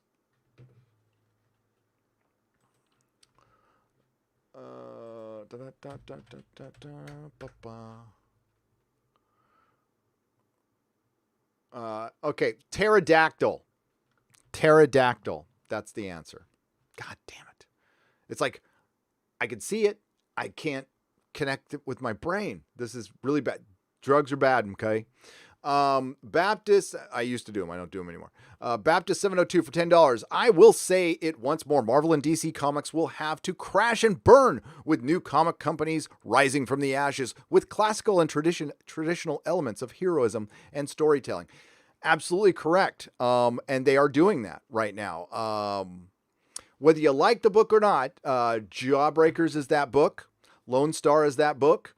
Cyberfrog will be that book. John Malin's, God dang it, Graveyard Shift, right? Graveyard Shift are those books. Malin's a really good artist. He's a really, really good artist, and a great, unfortunately for him, a prime example of being blackballed from the industry. He's one of the people who's been truly blackballed. Lori Wilson for $5. Hail Gary, what do you think of Doomcock's theory that Picard will be killed off early on and the ship will be called the USS Picard? I could see that happening. I could definitely see that happening if there's a contract squabble. Patrick Stewart said he was in for 3 seasons. And they have announced, I said it last live stream and nobody seems to care. They announced season 2. We're getting a season 2 of Picard. It's happening. They've announced it. They've talked about it twice and nobody's picked up on it. So nobody gives a shit or they're waiting for some official, but comicbook.com, which is owned by CBS, which owns CBS All Access, which owns Star Trek, has said in 2 different articles that they are doing a Star Trek Picard season 2. Now, what is Patrick Stewart in it? I don't know. I think it's an interesting theory. I would believe it if I hadn't heard definitively that we're getting a Star Trek Picard season 2. I got that confirmed by my insider, but I didn't really need it because it's all over the place. It's been out there since July. So it's kind of news to me. You guys probably already knew already. Tom probably already knew already, but I didn't until I read that article, and I actually messaged Tom. I'm all, dude, did I miss something? I must have missed something. And yeah, so Robert Picardo is in talks for season 2 of Picard. And then I saw that got brought up again, and that was announced in July. I saw it brought up in an article that came out 5 days ago. I contacted my insider, the one I know personally. I said, we're getting a Star Trek Picard season 2? He's all, yep. He's all, done deal. Just got to dot the I's and, what do you say? Dot the I's and cross the T's, but it's a done deal. It's happening. And I'm not surprised. It's Streaming Wars. By the way, Tom, I was, God, it was one of the big websites, like Deadline or something like that. I think it has a category of Streaming Wars now, and I thought of you. I'm like, oh, you guys should have TM'd that. You really should have. Mr. Scotty for $10. Hail, Gary. Thank you for motivating me to start my own channel. Sporking News Podcast. Oh, I like that. Close to my goal of 100,000 subs. Only 99,996 more to go. Mr. Scotty. Q&A. If John Connor dies in Terminator Derp Fate, what was the point of Terminator 1 and 2? Well, they stopped that fate, but it's like a multiple choice fate and choose your own adventure fate with a replaceable Messiah. Southeastern Kaiju for $2. What is on your hand tattoo? At least, and least favorite dinosaur. Oh, Brontosaurus. Because they're just big and useless, and they have big turds. No, I don't know. I don't have a least favorite dinosaur. My least favorite dinosaur is the one they bring back to life that could eat me. That's my least favorite one. All right, hand tattoo. Seal of Rassilon. And Aquietus, which is justice. And then that's my wife's, so this is all one word. So it's supposed to say Mel right there. That's Melissa. And I know you're not supposed to get your wife or your girlfriend's name tattooed on your body, but I think if you've known her for over 30 years, I think it's fine. And especially if she's your baby mama. So, I mean, you're connected anyway. And we've been together for, Mrs. Nerdrotic, we've been together for a long time. Freaking 18 years now. We're going on 17 years of marriage, together 18 years. So, and then we dated before, I can't say high school because none of us were going to high school. So during the time we were supposed to be going to high school, we were partying and doing a bunch of drugs. Now, I was doing way more drugs than Mrs. Nerdrotic, but we were doing some drugs and going to punk rock shows. By the way, punk rock, my generation. Biggest disappointment of my life. Generation X has turned into a bunch of hippies, which we were directly opposed to that when we were growing up. Punk rock was a movement directly opposed to that. And to see a bunch of my fellow punk rockers turn into a bunch of hippies yeah. So I was trying to think, like, what's the easiest way to define a punk rocker? And just watch episode 1 of The Young Ones and watch Vivian's entrance. That's punk rock. Holding a severed leg, coming through a wall, and landing on dinner, and then eating lentil soup and insulting a socialist. That's what it was. It was great. Leo Zakari for $5. When Doomcock rules, the SJW shall be destroyed. Outrage culture will disappear, and the streets shall flow with the blood of the unbelievers. Leo Zakari for $5. Yes. What? Yeah. B for $2. What do you think of the Dune remake and series? It'll be woke and female centric and piss off Dune fans. But it'll be beautiful looking because what's his name is directing it from Blade Runner 2049 and that other very slow walky movie with beautiful special effects with Natalie Portman. He's a very talented visual director and very boring. I want Dune to be good. I do. There's so many Dune fans that love Dune. I want them to be happy. I want fans to be happy. I do. That's what I do. Why I do what I do. I want you to be happy. But we can't be happy when we're constantly told how bad we are because we voted for somebody or because we don't hate somebody who voted for somebody. But we're bad. And, it's the common mistake made by Hollywood. There's a lot of people in Hollywood. Listen, Chappelle is right. To get to Hollywood and be successful, it takes a special kind of person. You are not weak. You are a fighter. You're a worker. You're a tireless worker. But sometimes you're just pretty and you get paid a lot because you're pretty. It doesn't make you smart. It doesn't. Exozone tonight. I need to send out that story. No, Cracklin. Exozone is on Thursdays. Exozone is on Thursdays during the day. Tonight is the Inquisition, where we put pop culture on trial. And that is at 6 p.m. tonight on Doomcock's channel. Please subscribe to the Overlord DVD. I think he's approaching 50,000 subscribers. As a matter of fact, let's go there right now. Let's go there right now. Let's go look at my buddy. Where is he at? Where is he at? Oh, yeah, he's getting there. He's getting there. So he's got like 1,900 to go. We can get him there. So this is the channel. It's going to be on tonight at 6 p.m. Please subscribe to Overlord DVD if you have not already. Oh, whoops. I had the chat all frozen there. My bad.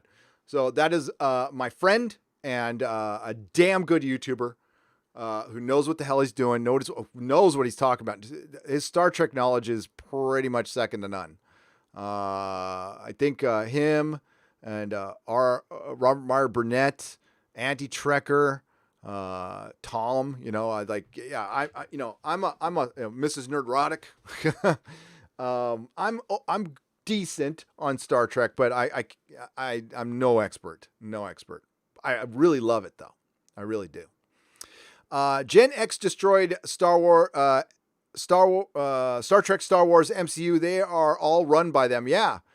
Joe Packer for $2. My own generation is my greatest disappointment. But my what I take the most pride in is the spawn of my loins. The two kids that Mrs. Nerdrotic made are freaking awesome and know what's up. They are not woke. They are awakened. Big difference. They are not woke. They are awakened. Red pilled, whatever you want to put it. They know what's up. Those kids are smart. And I don't push anything on them, man. They come to their own conclusions. I'll have to get number one son on the show sometime. He's not super nerdy. Apple fell pretty far from the tree. He doesn't like comic books very much. He's a gamer. He's really smart. And, but he really likes the sports ball. Maybe we should get him on Sports Wars with Jeremy. Hear that, Jeremy? My son knows what's up when it comes to the NFL. He's really freaking smart on that stuff. And I got him into that. That was my fault. All right. So I'm going to read a couple letters here. Thank you for the soup chats, and we'll get into the regular chat. But these are like really nice things. So first of all, since she won Best Actress last night, let's all thank the block of wood. Mikey Spock. And it says, Gary, here's something fun for Toxic Mailbag. And maybe even the walls of, by the way, these are called the Walls of Wonder for the walls. And this is going on the Wall of Wonder. The walls in your office. I decided to create an STD in action figure as there is a total lack of Trek merch for fans to blow their money on. You will be blown away by the lifelike accuracy I have achieved in recreating this character. Prepare to be stunned and at the authentic facial expressions and hair. This is what the great bird himself would have wanted. In all seriousness, thanks for being the voice of reason in the current I can't read. So in the current slighted state of Trek. in the current slighted state of Trek. My apologies, I can't read. From Mishi. So accurate, so detailed. That's so great. That's great. Thank you, Mishi. Now, this is a Newfoundland Flag. I'm going to put this on my car. And it's about Star Trek as well. Again, some of these letters are kind of old, but I'll get to them eventually. You will get your, especially when you write. Look at that writing. I could never write. If I tried, I couldn't write that neat. So, dear Nerdrotic, this is from Tanya in Newfoundland. Hello from the east coast of Canada. Hello, eh? I'm a new fan of yours. Discovered both you and Mecha Random 42 while browsing YouTube the other day. Just wanted you to know that watching you and Mecha hate on Star Trek Discovery is one of the true joys of my day. Your reviews of Star Trek Discovery are spot on, not to mention honest. Oh, thanks. I recently read somewhere that Star Trek Discovery has a budget of up to $10 million an episode. That is true. Actually, more. Is that true? Yes. What the hell are they spending their money on? I'm certain it's not one of the following. 1. Good writers. Have they ever seen Star Trek? 2. Good directors. 3. Lighting. Why is the show so damn dark? 4. Makeup effects. Klingons. Enough said. 5. Costume design. Uniforms blend in. A very dark set looks like just heads floating around on Michelle Yeoh's costume as the Emperor is horrible. Agreed. Just wondering, Nerdrotic, do you think that the show, can the show be saved? No. And if so, what needs to happen? Well, it can be saved. You need to fire Heather Caden. You need to fire Michelle Paradise. You need to fire Alex Kurtzman. You need to fire not the entire cast. I'm not going to say the entire cast. You keep Doug Jones. Musical and theater guy. I'm forgetting his name. Stamets. You can keep him. Rewrite his character, though, to make him more, less cartoony. Because basically Stamets is cartoon gay man. Sorry.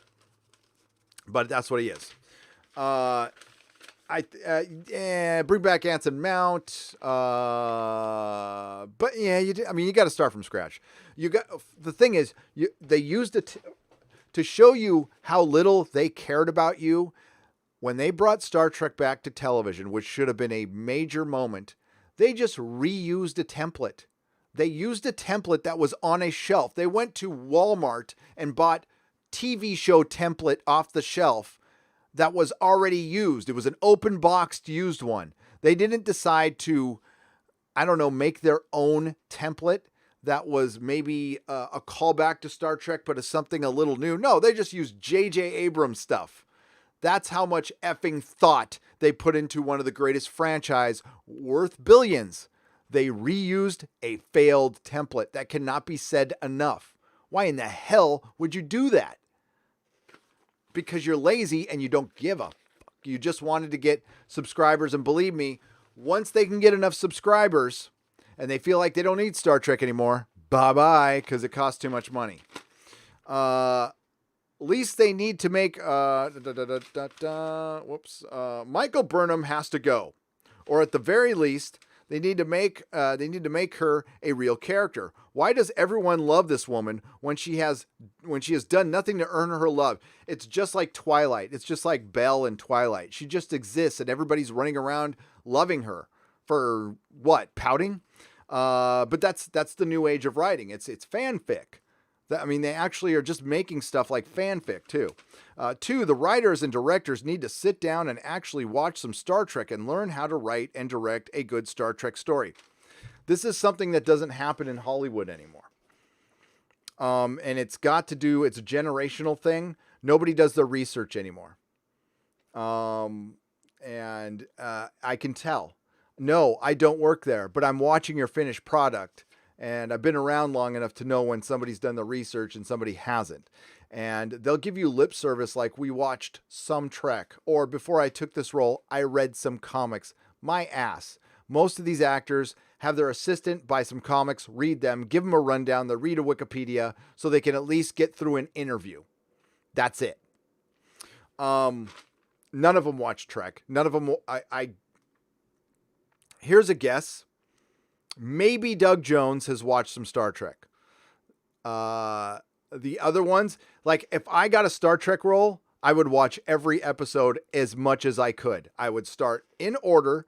I would tell my assistants or my agent or whatever, it's like, I need to be alone for 2 weeks in a hotel room. Doesn't matter where it is. And I need all the Star Trek. I need my meals sent to me. I need a notebook and I'm going to watch it. And by the time I get out of that 2 weeks later, I'm going to have some decent Star Trek knowledge. You know, you can catch up. Listen, when A Song of Ice and Fire and Game of Thrones came out, there's people who have been reading the books since the 90s. I maybe had heard of them.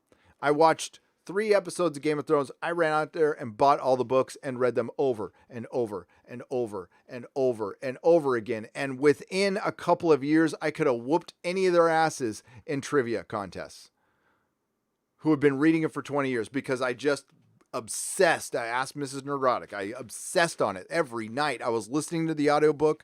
I was reading the book. I was watching lore. And listen, that was for fun. I got nothing out of that. I mean, it paid off for the Game of Thrones stuff, but you know, I didn't think it would. I'm just weird and obsessive.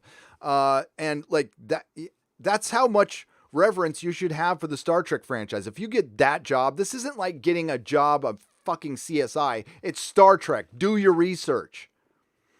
The look of the show, not only did they make the show dark, they designed dark uniforms that blend into the backgrounds. Looks like a bunch of heads floating. Performances of the cast with a couple of examples. Anson Mount, Ethan Peck, and Doug Jones. Not a fan at all of the other ones, with those are the exceptions. This is Star Trek in name only. It is apparent that nobody involved with the show has any knowledge or respect for Star Trek or its fans. Anyway, there are issues with the not Star Trek. Gary, I am curious, what do you think STD will actually get a season 3? Well, it did. It got renewed. Have there been many issues behind the scenes? Yes. Anyway, that's enough for me. Keep up the good work. Tanya. Thank you, Tanya, for the kind written letter. Everybody, that's really cool when I get stuff like that. Freaking makes my day. Star Trek, I don't even know what is there to be said anymore. The only thing is I'm going to chronicle it. It's going to be a total disaster. The Walter Mosley interview, what got lost in the shuffle is all the writers were talking about bad experiences with the police. So I'm guessing we're going to get an episode of 900 years in the future of police racism. It's going to happen in Star Trek, which I guess would be all right with the analogy. There's so many problems going 900 years in the future, but here's what's going to happen. Here's what it's going to be. It's going to be stark, post-apocalyptic. There won't be any answers. We won't know anything about Starfleet. There'll be a lot of people running around with trench coats on and boots, and it'll look like kind of Mad Max Star Trek. And we'll have superhero Burnham if they have the budget. Word is they don't have the budget that they had before. Just saying. They don't have the $10 million an episode that they had before. That's not happening. What's that, Tom? Hang on. Let me go and see what Tom here. Effing pussies in the writer's room. I couldn't have said it better myself, man. Couldn't have said it better myself. Apocrypha. I am probably going to learn Japanese and move to Japan to write and pencil my works. That's probably a good idea. Aside from Alterna, it's the only place that allows creative freedom. Ooh, wow. That statement is true. And we are allowing creative freedom. Again, do your own stuff. Get a platform. But right now, yeah, manga is where it's at, you know? But the thing is, this happened 10 years ago and it didn't work then. And it was bigger then. That's what concerns, but the comic industry was much healthier. So I don't know. Charlie for £9.99. Doing great work, Gary. You become my favorite YouTuber. I love the Inquisition. I do too. It's my favorite show. It's a shame that Hollywood's downfall. Oh, I almost kind of forgot. F Disney. Yeah. F Disney. Duck Fisney. And again, don't forget to watch the Inquisition tonight at 6 p.m. on this channel that I'm going to link in the description. Boom, right there. All right. There we go. Sporking News Podcast for $5. Mr. Scotty again. If you could check out, then shout out. I hope that's not lame, just saying to grow. Gary, if you ever want a co-host for a Song of Ice and Fire vids, I'm here. Well, thank you for the offer. And yeah, I'll check it out. No, it's not lame. It's how you do this stuff. You have to ask. You can't expect people to just show up. You can't expect people to love your work just because you get a shout out.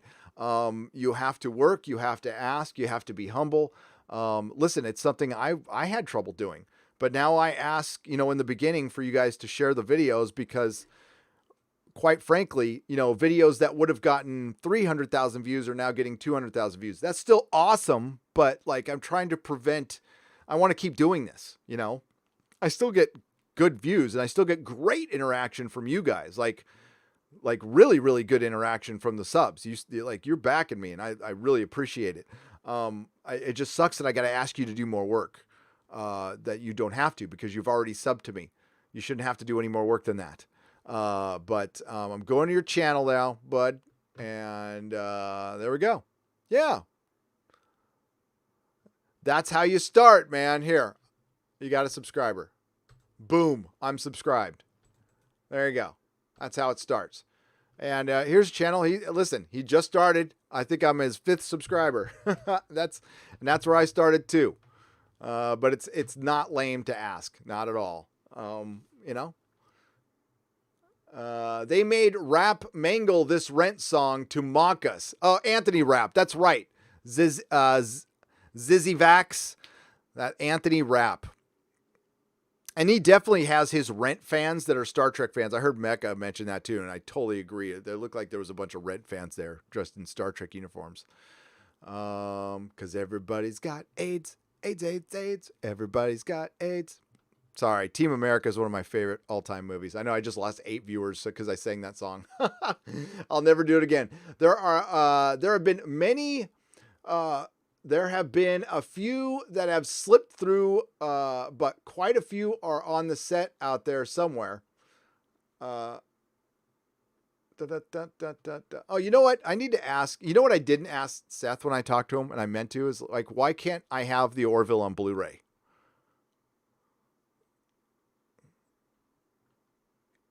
Yes, space AIDS. All right, I'm going to read one more letter, then I got to run because I got to get work done. And I'll do some more toxic mailbag on tomorrow's Nooner. And plus, I got a live stream tonight, so I got to save my voice. Ooh, what's this?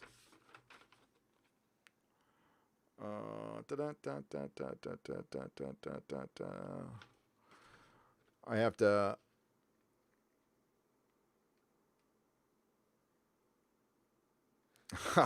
Okay. Hi, Gary. First off, I wanted to say I love the channel and the content. I'll often listen to Nerdrotic when I'm working out or doing office work in the restaurant. In one of your videos, you mentioned seeing Blade Runner as a kid. I did, and wanting to be Harrison Ford as a result. Yes, I wanted to be Harrison Ford when I grew up. I didn't want to be Indiana Jones, or I wanted to be Harrison Ford. I did the same with Miami Vice when I was a kid. I spent a couple of years trying to be Sonny Crockett, wearing white Vans without socks and untucked white shirts over pink shirt, answering the phone with, yeah, etc. Gotta say, nothing makes me crack up more than when you mention Snowflame. Snowflame! Snowflame! Cocaine is his god, and he is the instrument of its will. I'll go around for the next few hours hearing Snowflame in my head like it's the name of a truck or a Monster Jam. Oddly enough, the enclosed figure actually came from my hometown of Concord. I work in Walnut Creek, where I am pretty sure half my clientele worships him and his god. If you ever wander over to my side of the bridge and enjoy Japanese food, hit me up. Well, I will. And this is the card to the restaurant. I can barely see it, but it's Sasa. Sasa. And yeah, occasionally, you know what the thing is? The weird thing about the Bay Area is the bridge might as well be an ocean. There's people who live in San Francisco who have never left downtown San Francisco or haven't left it in decades. And I'm not kidding. Like going over to the bridge to Berkeley is you might as well be flying across the Pacific to them. There's no distinction. It's really weird, but it's like an island. I mean, I don't leave my house. I don't do anything. Oh man, don't get me started. I drove to the effing gym today and I couldn't get back without getting in 2 accidents and screaming with somebody. I get parked and I get home every day and I'm like, I can't wait to leave. I can't wait to leave. And then Miss Nerdrotic Jr. is all, calm down, Dad. Keep up the great work. I wish you and your family the best. P.S. The buttons with Nerdrotic logo were showing before STDC were available for sale on your site. They will be. Mrs. Nerdrotic is working on that. We have buttons. And they are cool. Well, thank you very much. And where is the figure? Hang on. He did give me a figure. Oh, yeah. Here we go. Check it out, yo. We got a Snowflame. Oh, this is great. This is goddamn great. Snowflame! Yes! That is rad. Oh my God. Story about these things. Okay. I love these things. These are I'm blanking on their name now. They're from Diamond Select. They're like, God damn, I forgot what they're called. They're blanking, but I had every single one. And when I was putting these up in a display at the store, all of these. And because I was so into it, I didn't notice Peter Jackson and Philippa Boyens walking into my store. I was so into putting these things up. It took me a minute to realize that Peter effing Jackson was in my comic store. He bought Y the Last Man. He bought the complete collection. This is great. So this is the only Snowflame action figure that I want to make. If somebody can make a Mego Snowflame, not that I love this. This is great. I'll pay good coin for that. But we have a Snowflame, and we'll somehow get him on here. Let's see if we can do that. Find a way to keep him up there for now. Till I find it. Okay, I'll try not to knock it over. Okay, cool. Hail Gary, why are there no feminists in Japan? Because they hunt whales over there. All hail the fandom menace, the Grand Inquisitor for $5. Jesus Christ, hey! Fuck's sake, slamming the fucking door like that. That was my son slamming the door when he's not supposed to. I'm gonna go freaking. So, see, you can't slam the door because there's a bunch of very expensive action figures there. God damn. Jesus, kid. All right, where was I? Japan. Yeah, you want to know why there's no wokeness in Japan? Because it's an ethno state. It's an ethno state. Where's the diversity in Japan? Try to bring that up over there. Cheers. Looking forward to the Inquisition. JPRPH1 for $1.99. Thank you. Yes. All right. So we will wrap it up there. I've got plenty of more toxic mailbag for Monday. I've got a letter from, we're going to tease a letter from, oh my God, the House of Fink. And we got a letter from, from the Wolf of Modesto. This one's cool. Look at that. Who's that from? John. It's from John. And then we got a letter from another one from the House of Fink. And then we got one from Sam. I'll just say Sam. I'm not too sure if I'm supposed to say. And then I've got this. And yeah. And of course, we need to read the letter from somebody who gave me all these cassette tapes. Look at this. Anthrax, Kiss double album, and then Beethoven. Beethoven. And they gave me a awesome big old coffee cup for Doctor Who. So yeah, and this is from Star Touch 1, we'll say. Okay, everybody, please tune in to the Inquisition tonight at 6 p.m. on Doomcock's channel. We have a lot to talk about. And a lot is going on trial. I am also working on a video, which hopefully I got to have it out by tomorrow morning. I like to have videos out by Monday morning. It's good for the algorithm. Thank you to all the new subscribers. We passed 125,000 today. 125,000. That's unbelievable. So that was a major milestone. So I'm very happy about that. Thanks to everybody who responded on Twitter. Live long and prosper. Snowflame. Everybody remember Snowflame. Matthew Matson, thank you for your wrench. Christy, thank you for your wrench. Penn Farm Girl, thank you for your wrench. Midnight's Edge, thank you, Tom, for your wrench.